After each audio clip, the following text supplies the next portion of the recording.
Je voudrais revenir sur les travaux qu'on a fait en Amérique, puisque ça peut être intéressant, surtout que dans mon implication, j'étais allié avec la France et que ça peut servir à la France, vu une problématique qui est plus ou moins mondiale, c'est-à-dire le chômage, l'absence de travail, l'absence de revenus, l'absence de structure. Donc oui, effectivement, vu que on a créé plus de 2 millions de travaux en Amérique et qu'il y a du chômage en France, j'espère que cette vidéo va pouvoir donner de l'inspiration au gouvernement français à le mettre en application.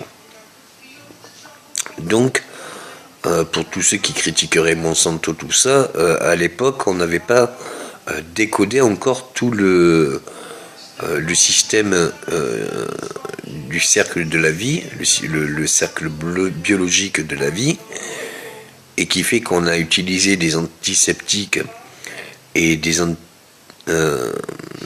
insecticides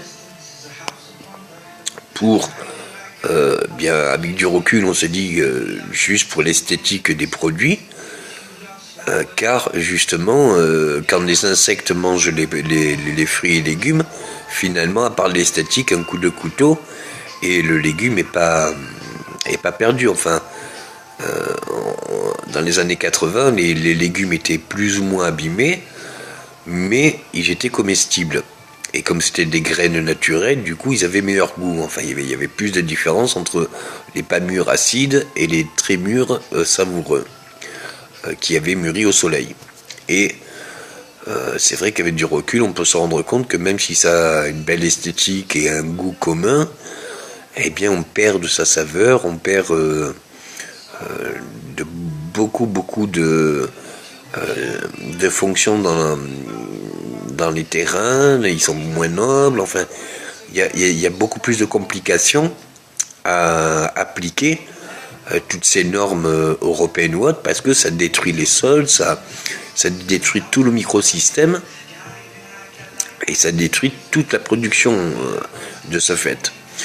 Or, comment ça s'appelle, un légume ou un fruit abîmé pourrait se réinjecter dans le circuit pour faire du terreau et autres. Et quand on sait que c'est la décomposition de fruits et de légumes qui crée le compost, c'est-à-dire des vers et autres, et que ces vers, ben, c'est dans le cercle de la vie, c'est le qui bouffe qui, donc ces vers sont des insectes, se font bouffer par d'autres insectes, toujours plus gros, et petit à petit, c'est comme ça que la vie se fait. C'est-à-dire que les plantes créent des insectes, d'abord des vers de terre, les vers de terre mangent et créent de nouveaux insectes, et ces insectes, après, en mangeant, se forment, et avec les déchets des nouveaux végétaux, ça crée de nouveaux insectes qui, après une masse d'insectes, créent de la nourriture pour les oiseaux, les oiseaux pour les renards, enfin, il y a tout un microsystème qui se greffe là-dessus. Donc on a étudié, aussi bien en Amérique et en France, l'effet de la décomposition. Et c'est vrai que ça peut être très intéressant, parce que la décomposition peut aussi faire du gaz. Donc on peut récolter aussi bien du gaz, aussi bien des terreaux nobles, et en plus améliorer tout le système de la production alimentaire, puisque les fruits et légumes sont bien plus savoureux. Donc vous pouvez y inclure aussi toute la chaîne de transformation qui sera bien meilleure. Donc ça, c'est au niveau de l'alimentation. Mais on s'est rendu compte aussi que des systèmes où on produisait la nourriture d'un côté et on faisait par exemple des villages touristiques de l'autre, c'était moins bien que si dans nos champs de production on y mettait des infrastructures touristiques, car quand on est en vacances, on aime bien aussi balader pour voir la région, comment ça se passe, les cultures et autres. Et c'est vrai que si on est dans une ferme ou une structure de production en vacances pendant 5 jours, de mettre la main à la pâte pendant 2 jours nous semble tout à fait logique. Ou alors ça ne dérange pas. Et ça nous fait participer, ça nous permet de voir un peu la production, comment ça se passe, tout ça, enfin bien, c'est bien plus bon enfant. Donc si vous refaites toute l'alimentation, tout le côté touristique, plus l'élevage, puisque on a vu aussi comment créer toute espèce, et on a fait aussi des travaux sur les croisements d'espèces. Donc du coup on s'était dit faire des réserves naturelles touristiques, de réserves naturelles d'animaux, plus de culture, du coup il y a tout un nouveau marché qui se crée. Et en créant des nouveaux marchés, on crée des nouveaux boulots. Là où on a été un peu plus loin avec l'Amérique, c'est qu'on s'est dit, écoutez, on a je ne sais pas combien de millions de chômeurs. Donc si on veut utiliser et donner du travail à tous ces chômeurs, on n'a qu'à créer des villes.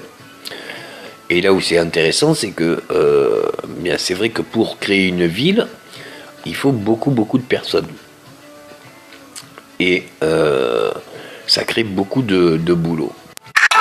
Là où on a été intéressé, c'est qu'on s'est dit, pourquoi créer une ville similaire à toutes les villes qui existent dans le pays, quand on peut créer par exemple une ville balnéaire ou une ville touristique qui puisse être fonctionnelle et complémentaire selon toutes les structures qu'il y a dans les autres villes et autres. C'est-à-dire une ville qui pourra accueillir ou les habitants des autres villes, et pas que les chômeurs, c'est-à-dire ceux qui travaillent dans la ville et qui la créent, mais aussi que la fonction de la ville soit aussi pour recevoir et être un complément de ce qui n'existe pas dans le pays. Et c'est vrai que les structures touristiques, stations balnéaires touristiques ou réserves naturelles de production et tout cela, ça n'existait pas. Donc on s'est dit, autant faire ça, plus après y mettre toutes les techniques qu'il y avait avant de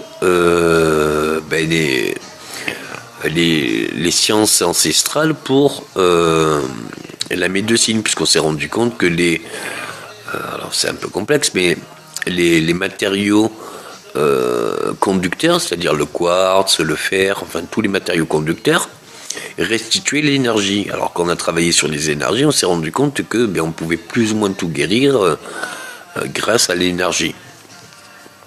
Donc oui, il y a de réelles possibilités de faire des villes nouvelles, comme une éco-ville, qui pourrait être autonome en ressources, mais qui pourrait aussi être un micro-laboratoire sur tout ce qui puisse se créer sur les autres villes existantes et qui pourrait aussi apporter aux villes existantes, tout en créant du boulot, tout en créant des opportunités, en créant des structures dans le pays qui n'existent pas et qui pourraient rajouter de la valeur patrimoniale au pays.